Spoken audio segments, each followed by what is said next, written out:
नमस्कार दोस्तों, मैं दिलीप कुमार। दोस्तों, बीएसएससी प्रथम इंटर स्तरीय बहाली का काउंसलिंग अभी चल रहा है और ये काउंसलिंग 25 दिसंबर तक चलेगा। काउंसलिंग के दौरान हर रोज कुछ अभ्यर्थी अब्सेंट हो जा रहे हैं और बीएसएससी के अनुसार हर रोज कुछ फर्जी अभ्यर्थी भी पकड़े जा रहे हैं। इन दोनों परिस्थितियों में सीटें खाली रहने की पूरी संभावना है। इसलिए बीएसएससी के सचिव और अध्यक्ष महोदय से हम आग्रह कर रहे हैं, उनसे मांग कर रहे हैं कि आप इस बात का ध्यान रखिए कि किसी भी परिस्थिति में सीटें खाली न रहे और 25 दिसंबर को काउंसलिंग समाप्ति के बाद आपको तो पता चल ही जाएगा कि कितना सीट खाली रहेगा इसमें।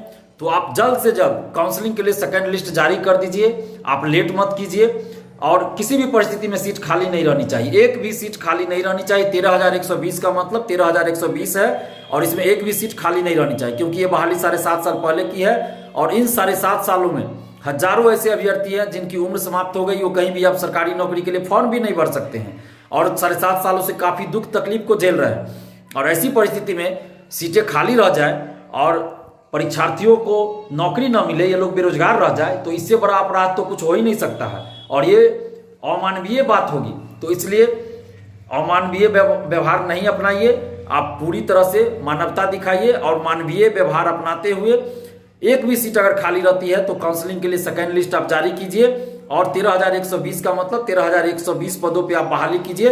इसमें सीट खाली नहीं रहनी चाहिए और आप तमाम परीक्षार्थियों से भी आग्रह कर रहे हैं कि आप लोग एकजुट रहिए, नहीं तो बीएसएससी ऐसे सुनने वाली नहीं है। बीएसएससी और सरकार की मंशा है कि सीट खाली रह जाए और अगली वैकेंसी में हम इसको जोड़ दें, तो ऐसा नहीं होना चाहिए। एक भी सीट खाली नहीं रहना चाहिए, क्योंकि ये बहाली 7.5 साल पहले की है और आप लोग 7.5 सालों से इस बहाली में लगे हुए हैं। तो ये आपकी भी जिम्मेवारी है, आपको नौकरी लेनी है। अगर आप घर बैठे रहिएगा तो फिर बीएसएससी सीट खाली रख देगी और अगली बहाली में जोड़ देगी। तो इसलिए आप लोग एकजुट रहिए और एकजुट होकर आवाज उठाते रहिए और 25 दिसंबर को काउंसलिंग समाप्ति के बाद हम लोग इस पर विचार विमर्श करके बताएंगे कि आगे क्या करना है। और अभी फिलहाल आप लोग एकजुट रहिए और आवाज उठाते रहिए। और बीएसएससी के सचिव अध्यक्ष महोदय से भी हम ये आग्रह कर रहे हैं कि एक भी सीट इसमें खाली नहीं रहनी चाहिए और एक भी सीट खाली रहती है तो काउंसलिंग के लिए आप सेकेंड लिस्ट जारी कीजिए। और दूसरी बात ये भी कि बीएसएससी के सचिव और अध्यक्ष महोदय, आपसे हम आग्रह भी कर रहे हैं कि अभी जो काउंसलिंग चल रहा है उसमें आप जाति प्रमाण पत्र, नॉन क्रीमी, कंप्यूटर दक्षता, टाइपिंग, इन सभी का जो प्रमाण पत्र है वो आप 2014 का जिनके पास है 14 का लीजिए, 13 का है 13 का लीजिए, 18, 17 यानी 2021 का भी जिनके पास है उनका भी आप एक्सेप्ट कीजिए। और जिनके पास 2014 या 14 से पहले का नहीं है, करंट का है, तो ऐसा नहीं होना चाहिए कि उनको आप बाहर कर दिए। ऐसा किसी भी परिस्थिति में नहीं होना चाहिए, क्योंकि सुप्रीम कोर्ट का भी आदेश है कि करंट ईयर का आपको एक्सेप्ट करना है। और उसके बाद आपने खुद ही CGL 2 में एक्सेप्ट किया था। जब 2018 में काउंसलिंग हुआ था तो 2018 का भी आपने नॉन क्रीमी लेयर और जाति प्रमाण पत्र एक्सेप्ट किया था, जबकि विज्ञापन में वही चीज लिखा था। CGL 2 के विज्ञापन में भी वही था जो प्रथम इंटर स्तरीय बहाली के विज्ञापन में है। तो जब दोनों विज्ञापन में सेम लिखा हुआ है तो फिर आपने CGL 2 में एक्सेप्ट किया और प्रथम इंटर स्तरीय बहाली में आप करंट ईयर का एक्सेप्ट क्यों नहीं कीजिएगा? और सुप्रीम कोर्ट का भी आदेश है। तो इसीलिए आप मानवीय रुख अपनाइए और किसी भी परिस्थिति में ऐसा नहीं होना चाहिए कि जिनके पास करंट ईयर का है यानी कि 2021 या 20 का है तो उनको बाहर कर दीजिएगा। ऐसा नहीं होना चाहिए। जिनके पास जो है उसको एक्सेप्ट कीजिए, क्योंकि किसी की जाति नहीं बदलती है। धर्म बदल सकता है, जाति नहीं बदलता है, तो जाति वही रहता है। और आप उस प्रमाण पत्र की जांच कीजिए ना, जितना आपको जांच करना है, जो भी प्रमाण पत्र अभ्यर्थी दे रहे हैं उसकी आप हर स्तर से जांच कीजिए, उसमें कोई कमी नहीं छोड़िए। लेकिन आप जिनके पास 14 का या 14 से पहले का नहीं है उनको आप किसी भी परिस्थिति में बाहर मत कीजिएगा, क्योंकि विज्ञापन में आपने ऐसा नहीं लिखा था। हम यही कहना चाहते हैं कि आप विज्ञापन के अनुसार काउंसलिंग करवाइए, विज्ञापन के अनुसार आप बहाली पूरा कीजिए।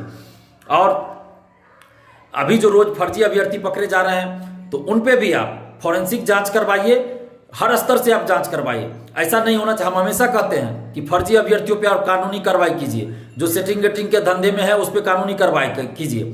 जो दूसरे के बदला में दूसरे को बैठा के यहाँ तक पहुंचा है उस सब पे आप कानूनी कार्रवाई निश्चित रूप से कीजिए। जितना कठोर हो सकता है उतना कठोर कानूनी कार्रवाई कीजिए, लेकिन किसी भी सही उम्मीदवार के साथ भी अन्याय नहीं होना चाहिए। जैसा कि CGL 2 में आपने फॉरेंसिक जांच करवाया था तो शायद उसमें कुछ लोग सही पाए गए थे, तो इसमें भी आप फॉरेंसिक जांच करवा दीजिए। जो भी अभी फर्जी पकड़ा रहे हैं, हर रोज पकड़ा रहे हैं, इनकी संख्या लगभग 150 हो चुकी है।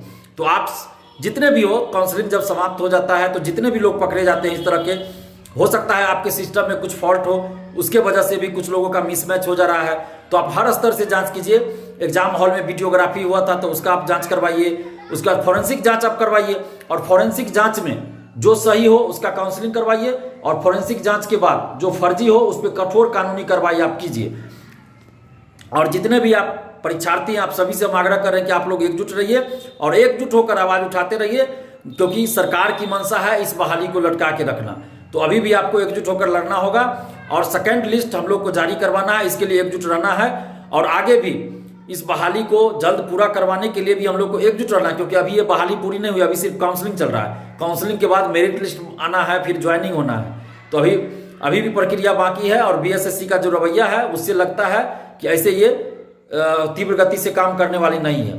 तो आप सभी परीक्षार्थी एकजुट रहिए, और काउंसलिंग के लिए सेकंड लिस्ट जारी करने के लिए हम लोग मिलकर लड़ेंगे, संघर्ष करेंगे। और बीएसएससी के सचिव अध्यक्ष महोदय से भी आग्रह कर रहे हैं कि काउंसलिंग के लिए आप सेकंड लिस्ट जारी कर दीजिए। धन्यवाद, जय हिंद।